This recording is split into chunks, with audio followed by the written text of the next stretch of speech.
гості ў студыі, тыя, хто ішлі і не прайшлі міма. Хвала Христу, шановні слухачі Радіо Марія і так само глядачі нашого YouTube-канала. Сьогодні у нас така музична тема, тому що в гостях у нас 3 чоловіки, як бачите, як чуєте. Олександр Бурдзялёў, органолог, кіраўнік курсаў касцёльных арганаў. Вітаю вас, Олександр. Вітання. Ганна Горбач, органістка костёла Святого Роха на Золотой Горці.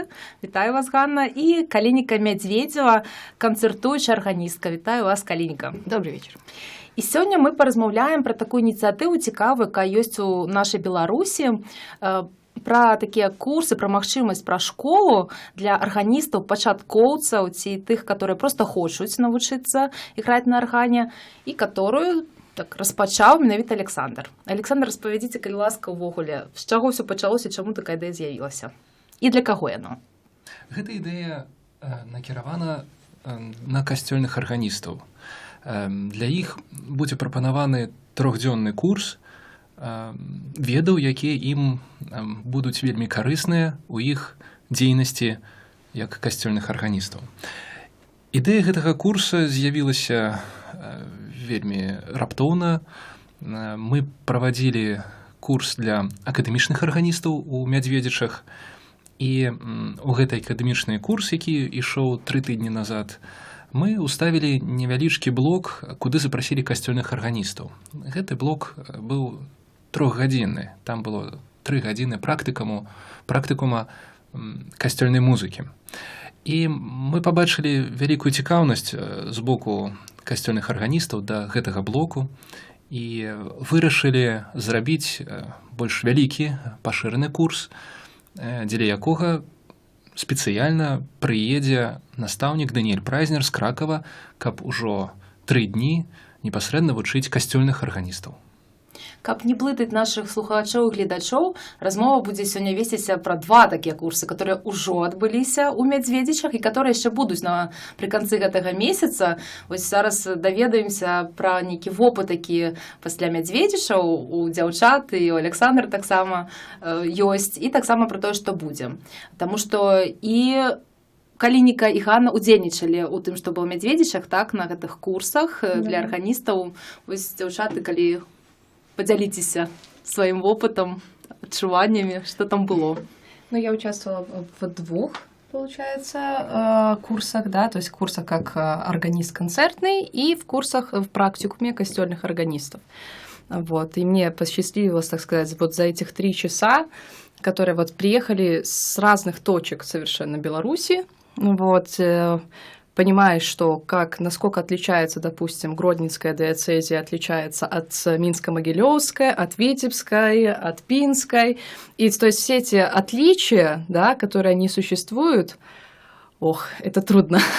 Вот, и Даниэлю тоже, пока он вот приехал, вот за этих 3 часа, ему нужно было что-то нам сказать, что-то нам рассказать. Он не знал ни уровня приезжих музыкантов, ничего в принципе, да, то есть вот он пришел и вот начал какую-то лекцию говорить сначала, да, то есть о том, что вообще значит костёльный музыкант, о том, как нужно соблюдать ритм, чтобы люди пели вместе с ним, как приучать людей, то есть вот что петь с ними вместе, да, вот о таких вот моментах, которые, наверное, в тот момент они были важны, но не, для определенного круга людей, но для остальных было очень важно другие моменты. Как это правильно выразить?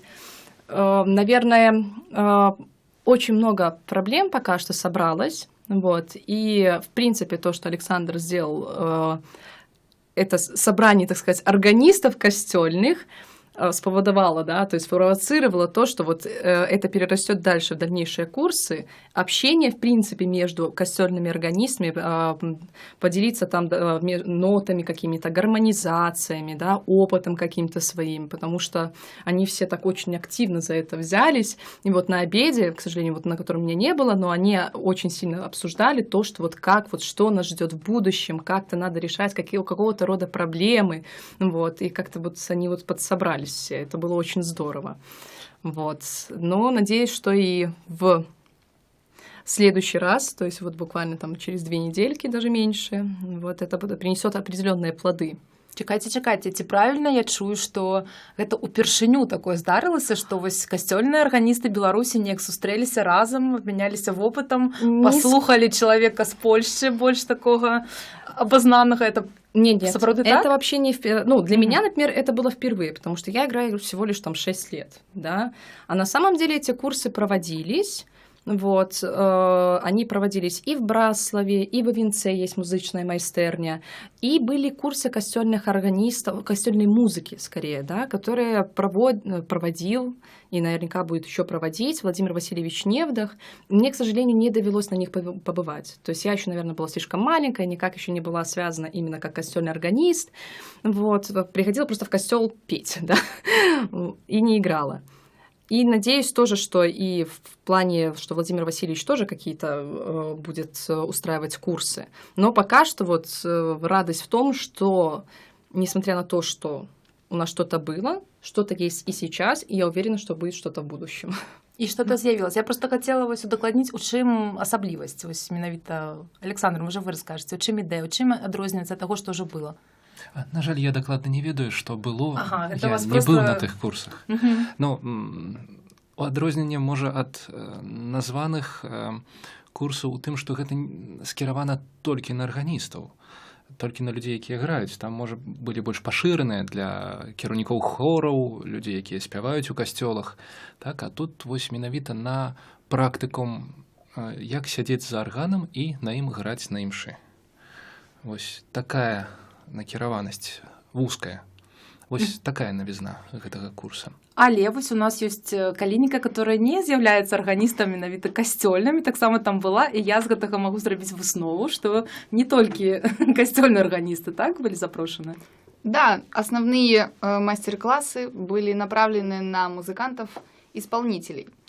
То есть собрались люди, которые являются начинающими органистами, либо продолжающими, либо уже концертирующими. И каждый из них на своем уровне представил какую-то программу, и Даниэль Прайзнер делал общие лекции, где он давал какие-то рекомендации, которые касаются всех, и позанимался с каждым индивидуально. И особенность в том, что присутствовало даже 2 людей, которые практически не сидели за органом вообще, в принципе, но они настолько вдохновились тем, что они будут участвовать, что они выучили по маленькому произведению и впервые поучаствовали вот в своей жизни в органном концерте. Вось ужо прагучала, напэўна, 2 разы Даниэль Прайзнер. Можа быць, патлумачым нарэшце нашым слухачам, хто гэта, чаму вось ён там прысутнічаў і вось расказваў.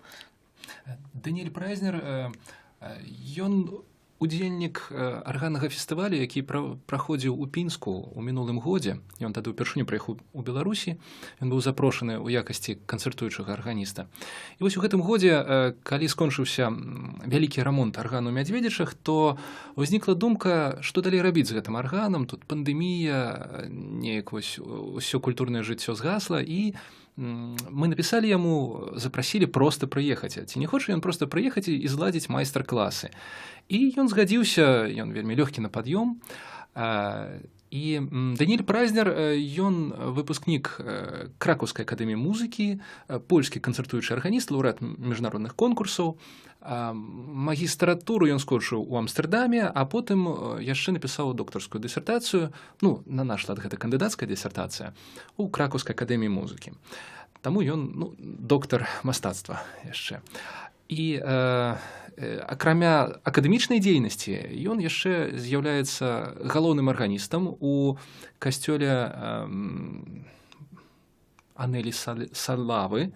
Такі ёсць у Кракаве касцёл, ён там галоўны арганіст, і ўзначальвае школу касцёльных арганістаў у Пшэмыслі. Ну, і таму ён мае вопыт, метадычны вопыт выкладання касцёльнай практыкі касцёльнага музіцыравання.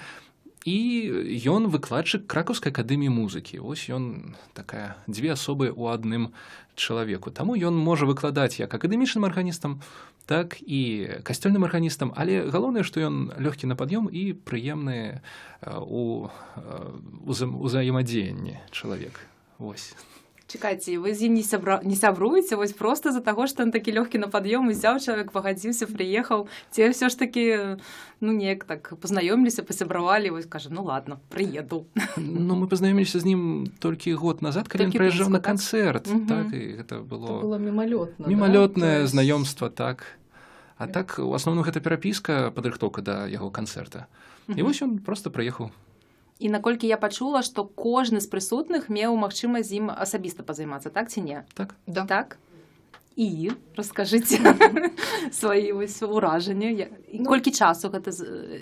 Ой, ну это было немножко сложно, потому что был такой первый опыт, и не было вот нашего координатора Александра, поэтому в основном мы действовали из такого разряда. Вот когда педагог иссякнет, он поймет, что он уже устал, мы заканчивали. Но это были мастер-классы, поэтому, несмотря на то, что он занимался с одним человеком, присутствовали абсолютно все. И то есть они могли послушать, посмотреть, задать какие-то вопросы. И в первую очередь, то есть вот наш первый день, пришла... Кто у нас сидел первый за органом? По-моему... Аня Лобковская, да, студентка третьего курса Академии музыки. И она играла прелюдию и фугу. И первое, что он сделал, он провел целую лекцию. И сделал такие вот нам 3 пункта, да, на которые нужно обращать внимание на музыке Баха. То есть основная вообще, почему он приехал на эти мастер-классы, то есть ему было интересно нам рассказать, как играть барочную музыку, то есть музыку Баха, там, Букстехуда на романтическом органе. И, то есть, какие способы регистровки, допустим, какие способы артикуляции. И он очень много заострял внимание именно на музыке, как ее нужно исполнять. И поэтому первый вот час, по сути, там Аня поиграла буквально там минут 10, и он больше вот 50 минут он разговаривал и рассказывал о том, как вот эти вот 3 момента, да, чему нужно уделять внимание в этой музыке. Потом мы каким-то образом, то есть вот через пару дней, да, то есть у нас же была, получается, пятница, суббота, воскресенье. В воскресенье у нас был концерт, в понедельник у нас был последний день занятий, и вот только к понедельнику мы, собственно говоря, подсобрались, решили установить по 45 минут, 10 минут перерыв, 45 минут, 10 минут перерыв, и тогда дело вообще очень хорошо пошло, потому что был звоночек такой, у нас будильничек стоял, что вот, все подсуммование, да, мы говорим какие-то вещи общие, и идем отдыхать. Ну, как-то было тяжеловато сначала, да. То есть, потому что ему очень много хотелось нам рассказать, и сначала он тоже не знал нас, да, но учитывая то, что мы жили все вместе, у нас был момент общения обычного, даже банально за обедом, за завтраком, и вот он как-то раскрылся, ну вот как бы я бы это описала, то есть в воскресенье у него прям вот какое-то воодушевление, и в понедельник это были такого рода мастер-классы, когда ты уже не только как с профессором каким-то там чужим человеком, да, как ты со своим другом, да, и человеком, который хочет тебе помочь, который готов делиться с тобой тем, что в нем есть. То есть для меня это было что-то такое открытие, вот, феноменальное что-то. А колькі працягвалася ўсяго? В принципе, дней, так. Да. Так, ну мы приехали в четверг вечером, он посмотрел орган, потому что у него был в субботу сольный концерт, а в воскресенье был концерт студентов, да, участников этого мастер-класса. И в четверг вечером он посмотрел орган, понял, что все очень хорошо, ему понравился орган. В пятницу мы занимались, в субботу мы занимались, вот был практикум, собственно говоря, съехались все органисты костёльные, был для них общий обед, и потом был концерт Даниэля. Вечером мы не занимались вообще. То есть вечером мы как-то уже отдыхали, потому что он после концерта, мы подумали, что нет, не стоит. А в воскресенье был наш концерт. То есть мы, как участники этих мастер-классов, он нам помог с регистровкой, там какими-то моментами, мы позанимались с ним, вот, и он нас снизу слушал. Вот, приехал представитель зам Ляховского исполкома, да, я не знаю, как правильно там сказать ее должность, поздравила его, вот, поблагодарила, что он к нам приехал, ну и был наш концерт на 1:15, вот, такой очень интересный концерт. И спели, конечно же, в конце, и после концерта Даниэля, и после нашего концерта, вот, «Могутный Боже», это был вот как бы как финал, такое заключение. Вот, и Яна Шумская наша, вот она органист прихода в Могилёве, в Могилёвской катедре, она пела, а я играла. Вот это было как наше такое заключение всегда. Вось вы ўжо так трошкі сказалі, што паглядзеў гэты арган, всё з ім добра, так? Таксама мы уже зразумелі, што гэта рамантычны, так? Нічого не блытаем арган. Александр, калі ласка, раскажыце, вось ёсць такая магчымасць зараз пра сам гэты арган. Уже у нас гучала на нашым радыё крыху пра яго інфармацыі, ну, вось літаральна так сцісла. Чаму вось Мядзведзіч, чаму гэты арган, і вось чаму узнікла жаданне пра яго не забыцца, і вось у выглядзе этой школы так працягнуць. Гэта вельмі добры арган па мерках Беларусі, і ён даволі буйны для гэтага рэгіёна. Гэта другі па памерах гістарычны арган у пінскай дыяцэзіі. І там навокал вось у шырокім радыусе няма больш вялікіх інструментаў, і там склалася такое добрае ўзаемадзеянне паміж касцёлам і мясцовымі ўладамі, якія вельмі зацікаўлены у уздыме культуры у Ляхавіцкім раёне, ў гэтым рэгіёне, і ўздыме акадэмічнай культуры і ў прыватнасці арганнай культуры. Вось у гэтым унікальнасць мядзведзіцкага аргана. Усё разам, так? Так. Калініка, у меня да вас пытанне такое, вось вы трошкі звонку, так, вы не касцёльны арганіст, так, назіралі за гэта, і вось Ганна ўжо трошкі расказала пра то, што там вось былі касцёльныя арганісты з усіх дыяцэзій Беларусі, вось і вы мелі такую магчымасць назіраць так за імі. Што у вас, якія ўражанні склаліся, у чым асаблівасці, у чым там разнастайнасць іх, якія праблемы, можа быць, розных... Костёльных? Так, костёльных. Вы ж так назирали, так разумею, дело так? в том, что для костёльных органистов это было закрытое мероприятие. Это было там закрытое. участвовали только костёльные органисты, да, поэтому мы там разделились. Вот так вот. Слишком много оказалось желающих, и поскольку не всех может вместить хоры, то есть место, где стоит орган, оно достаточно небольшое, там не может поместиться все количество желающих людей, поэтому было четкое разграничение, кто участвует только в костёльной музыке, а кто только в исполнительской концерте. А вось расскажите по колькости, вось так, колькі удзельнічала людей? Я точно знаю, что обед был на 23 человека, потому что я расставляла тарелки.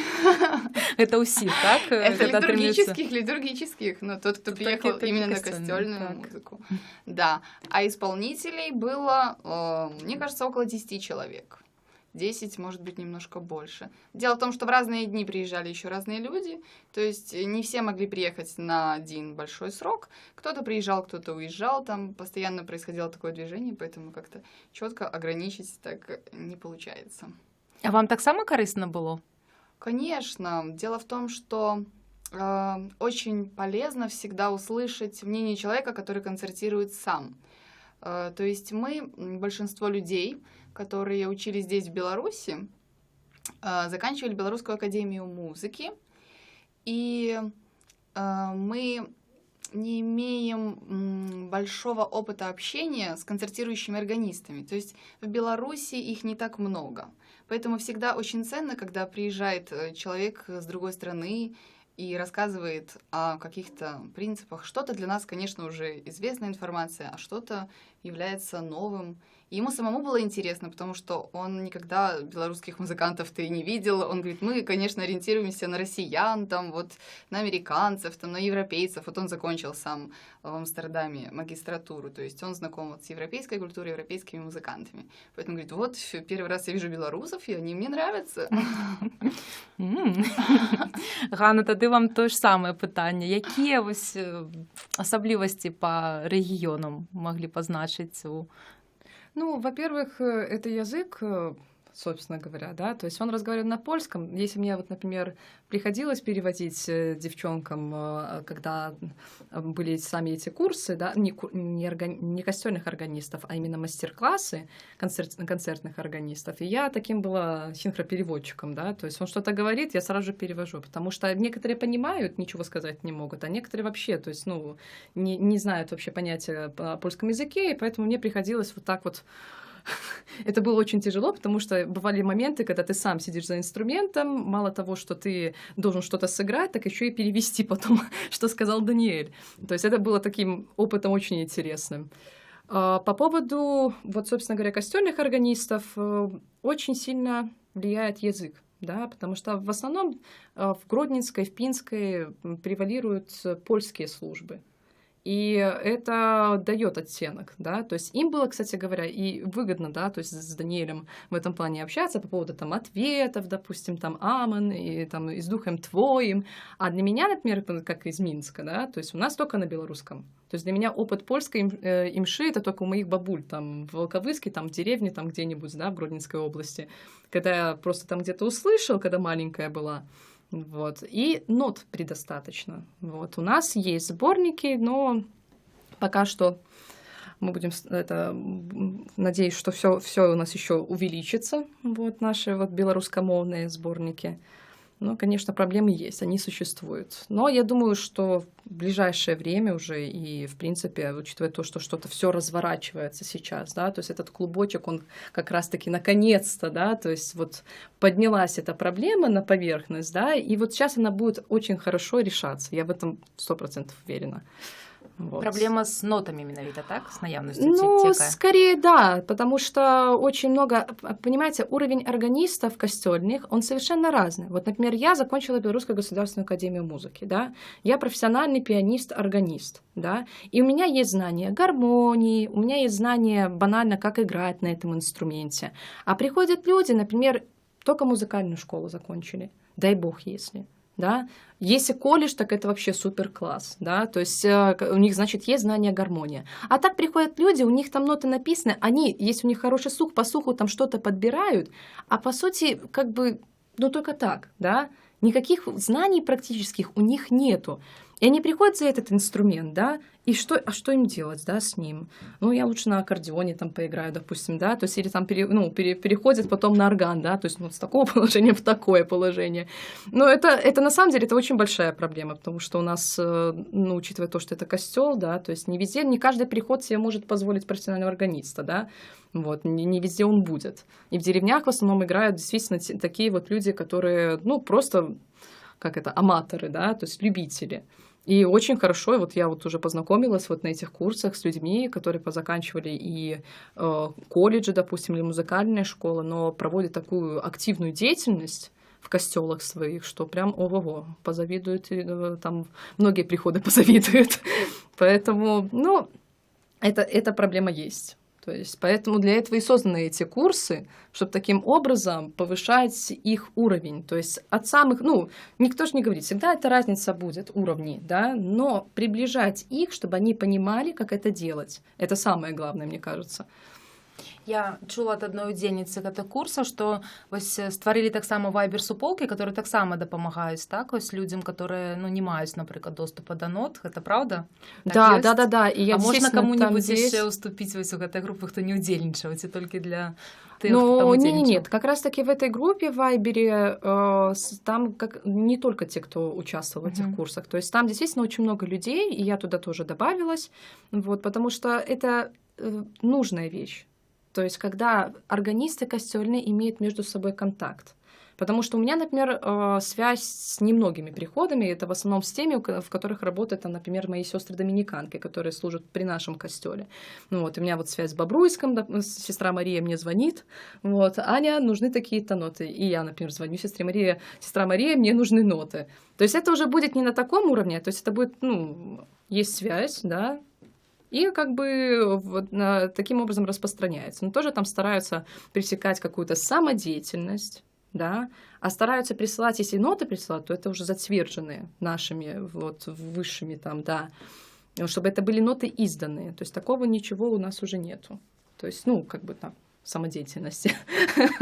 То бок я правильно разумею, што можна зараз нават звярнуцца да тых, хто слухае, так, што і заклікаць далучыцца да этой групы, так? Чтобы мець такую магчымасць просто обмениваться. Я думаю, я там не главная совершенно. То есть я просто есть головные. Я думаю, что есть модераторы этой группы, да. То есть я как бы там просто, чтобы там быть, да. То есть я слежу тоже за новостями, которые там происходят. То есть есть модераторы, это 100%.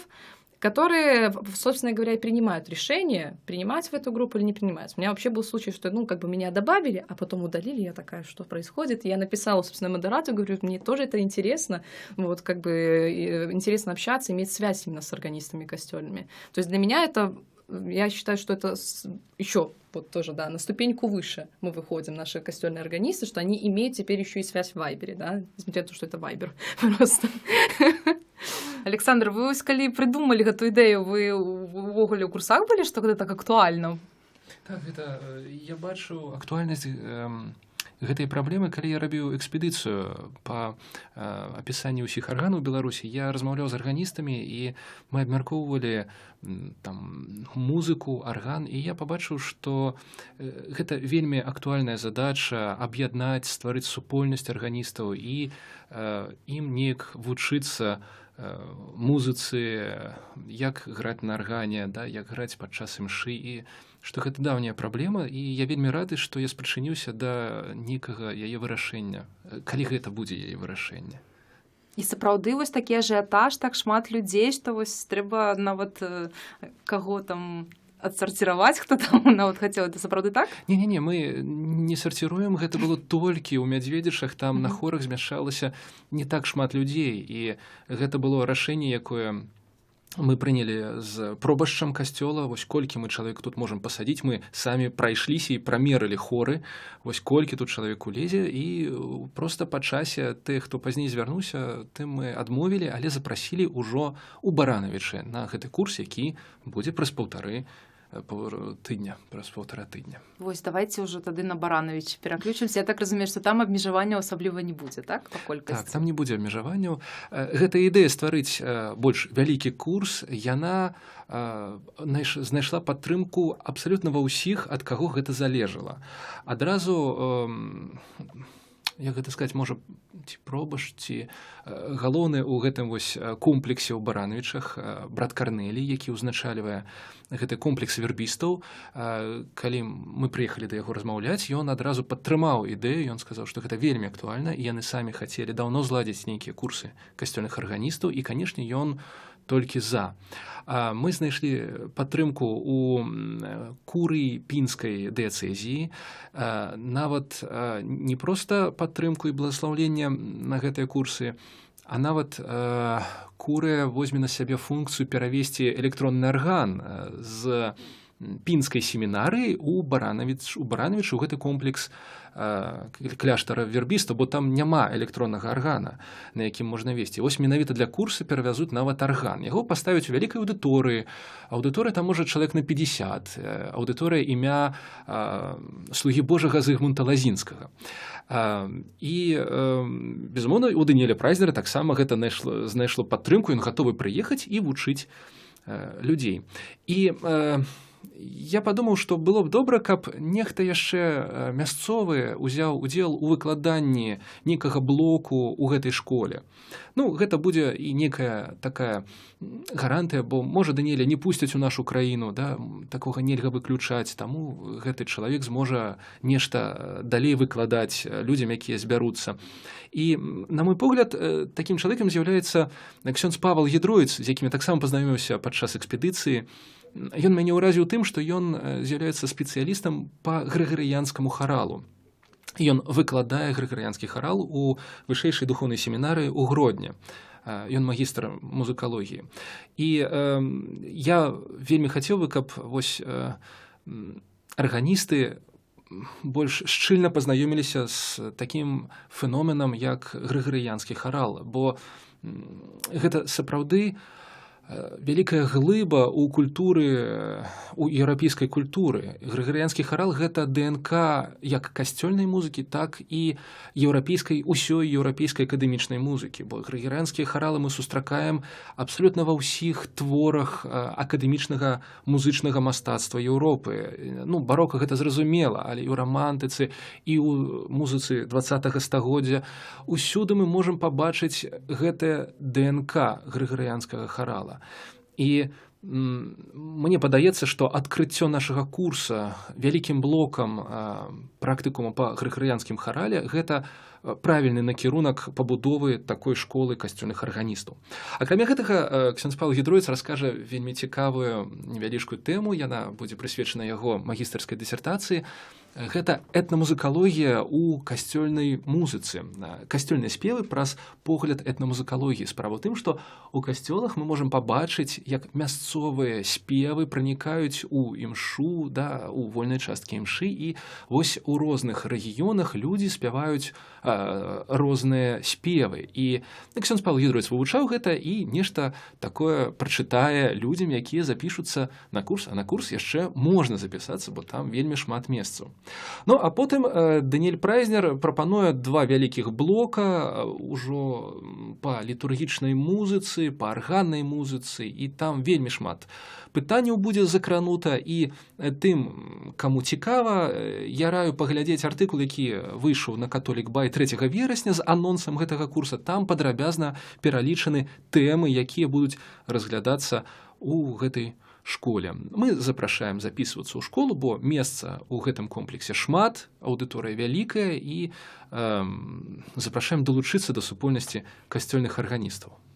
Ой-ой-ой, Александр, я ўжо хачу, каб гэтыя лекцыі гучалі на Радыё Марыя, ведаеце?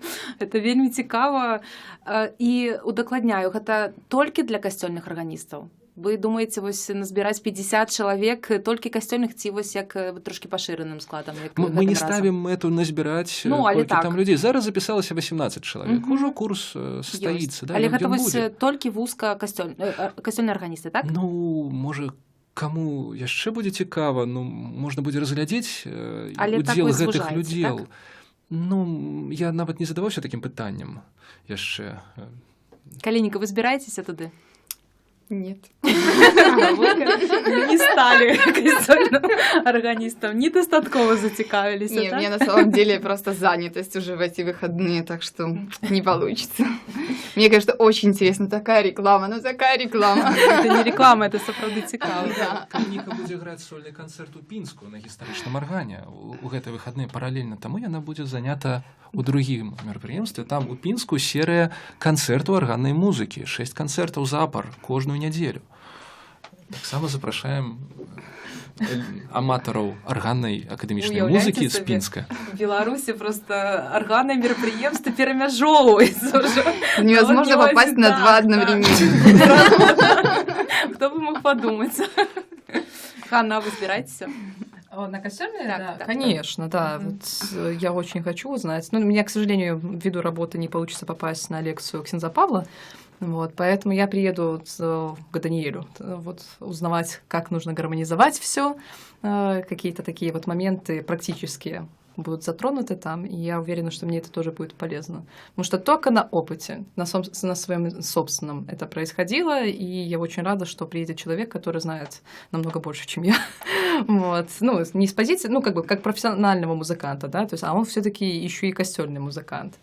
А вось цікаво, ось прагрэс хтосьці заўважыў, вот вы съездили на курсы, пришли костёл Святого Роха, сыграли. Вы знаете, могу рассказать, но я не знаю, как заметили ли это люди, но, честно, я себя начала чуть-чуть больше заставлять, вот, что-то делать. То есть не просто приходить играть имшу, потому что, конечно, за 6 лет это привыкание происходит. А когда ты, вот после этого курса, когда ты еще, он еще играл на службе, Даниэль Прайзнер, да, он играл в воскресенье на службе, он сам вот вызвался, я подыграла, потому что там литургия слова идет на белорусском языке, я играла псальм, а он играл абсолютно всю службу, потому что она была на польском языке. И я настолько впечатлилась, когда человек настолько гармонично играет какое-то вступление, которое как бы не связано с темой песни, по сути, да, а потом так гармонично переходит в эту песню, начинает ее петь, после этого, как он ее споет, он еще обязательно сделает, закончит это все, что это мне вот настолько впечатлило, что вот я на своей службе, вот у меня на 9 утра, вот на службе, которую я играю вместе с ксензом Михалом, ксенз Михал Сапель у нас эту службу ведет, и мне было вот настолько... Я была вдохновлена, что вот одну из служб я сыграла, вот попыталась, по крайней мере, да, то есть себя да, пересилить, да, потому что есть же какой-то определенный страх тоже. Ты вроде бы сидишь за органом, а вдруг ты там что-то не то сыграешь, а бабушки это заметят. И то есть, ну, есть такой момент, да, страха. А я себя попыталась пересилить и обязательно вот что-то сыграть. Один раз у меня такое получилось. Ну, там, сколько тут недель прошло после этих курсов, то есть я в надежде, что еще больше мне это... Сейчас проведешь 3 дня и еще больше служб сыграешь. Наверное, да. А гэтым разам будзе больш курс, так? Правильно я зразумела? Так, 3 тыдні назад было толькі 3 гадзіны, а зараз будзе 3 дні. І пасля курса Аня паедзе на курс акадэмічнай музыкі, які Даніэль правядзе ўжо ў Мядзведзічах. Ён пасля завяршэння курсу баранавічых для касцёльных арганістаў пераедзе 30 кіламетраў у Мядзведзічы, і там збяруцца ўжо акадэмічныя арганісты на 3 дні. Да, гэта ўсё ў верасні, вось праз 1,5 тыдня гэта ўсё адбудзецца. І Ганна будзе ўдзельнічаць як у літургічным блоку, так і акадэмічным блоку, які ўжо раздзелены па прасторы і часе. А вось абавязкова вам у 2 гэтых блоках удзельнічаць, так? Вось гэта зусім розныя накірункі? Ну, как бы хочется развиваться и в том направлении. То есть для меня важно развиваться и как костёльный органист, и как академический органист. О, да, все правильно я говорю. Это хорошо, когда ты универсальный музыкант. То есть часто бывает, что ты, если гастролируешь, особенно в Европе, многие ждут от концертирующего органиста, что ты вот сыграешь службу, а потом концерт. Поэтому это всегда очень приветствуется. Я просто гляжу, что нам там уже кажуть, часу нема. Сигнализирует. А якби яшчэ так не хочацца завяршаць. Так, ну тады просто апошняе пытанне наконт таго, што вось калі хтосьці зацікавіўся, фінансава не магу запытацца. Ведаю, што няма такой таксы, груба кажучы, так, ёсць ахвяра. І усе гэтыя пытанні можна ўдакладніць, правільна, у каго гэта цікавіць, у Александра, так? Напісаць арганізатарам на email, і яны адкажуць на ўсе пытанні. Email пазначаны ў артыкуле на Католік Бай 3 верасня. Ну, а хто не карыстаецца, той заўсёды можа патэлефанаваць нам на студыю, мы гэта ўсё агучым. Всё тады, Александр, Ганна, Калініка, дзякую вам вялікі. Не ведаю, ці хацелі вы рэкламы, але атрымалася такая крыху рэклама, але, думаю, карысная, так, для нашых слухачоў. Дзякуем вялікі, з Богом. Дзякуй. Госці ў студыі. Тыя, хто ішлі і не прайшлі міма.